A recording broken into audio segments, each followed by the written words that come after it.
You ready for this? I've never been more ready for anything in my whole life. I love you, no matter what happens. That's it. You and me all the time. Honey, there's something I gotta tell you.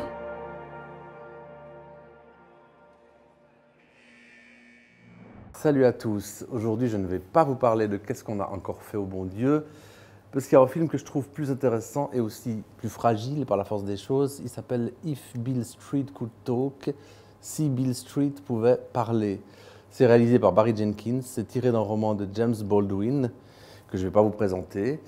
Ça se passe dans les années 70, dans le New York des années 70, c'est centré autour d'un jeune couple noir qui a des difficultés de logement, il y a le problème de la ségrégation raciale, et c'est surtout une histoire où l'homme va se retrouver accusé d'un viol à tort, et son épouse, sa compagne, va tout faire pour le sortir de ce faux crime, enfin de ce pas qui le mène en prison. We are drinking to new life. Tish gonna have Fonny's baby.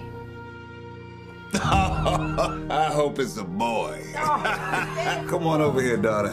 You're a good girl, and I'm proud of you. Don't you ever forget it.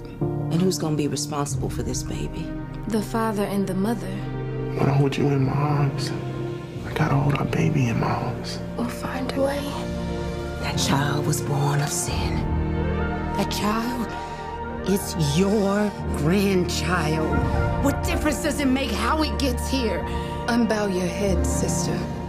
Alors je viens de vous le dire, c'est un film réalisé par Barry Jenkins. Barry Jenkins, vous le connaissez peut-être. Il avait remporté l'Oscar du meilleur film en 2017 pour Moonlight. C'est un réalisateur noir, black. Et Moonlight, ça racontait l'histoire d'un jeune Afro-Américain qui avait de la peine avec sa famille et son entourage pour assumer son homosexualité. Bref, c'était une lutte perpétuelle. C'est un film qui avait eu énormément de récompenses et qui avait vraiment propulsé Barry Jenkins dans la cour des grands. D'ailleurs, c'est un réalisateur qui adore À bout de souffle de Godard et qui adore Claire Denis, ce qui évidemment n'est pas pour me déplaire. Son nouveau film, Si Beale Street pouvait parler, il est tout aussi réussi, même si je le trouve, moi, un peu moins émouvant. Alors, ce qu'il faut dire et que je n'ai pas dit, c'est que la narration, il n'est pas du tout linéaire. Ce n'est pas raconté dans l'ordre, contrairement au récit que j'ai fait tout à l'heure, que j'ai fait il y a 1 minute.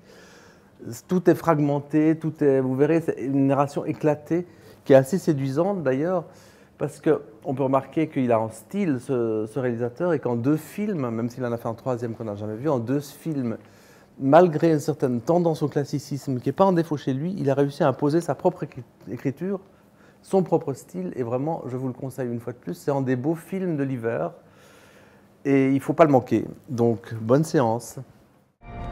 Trust it all the way. Just remember.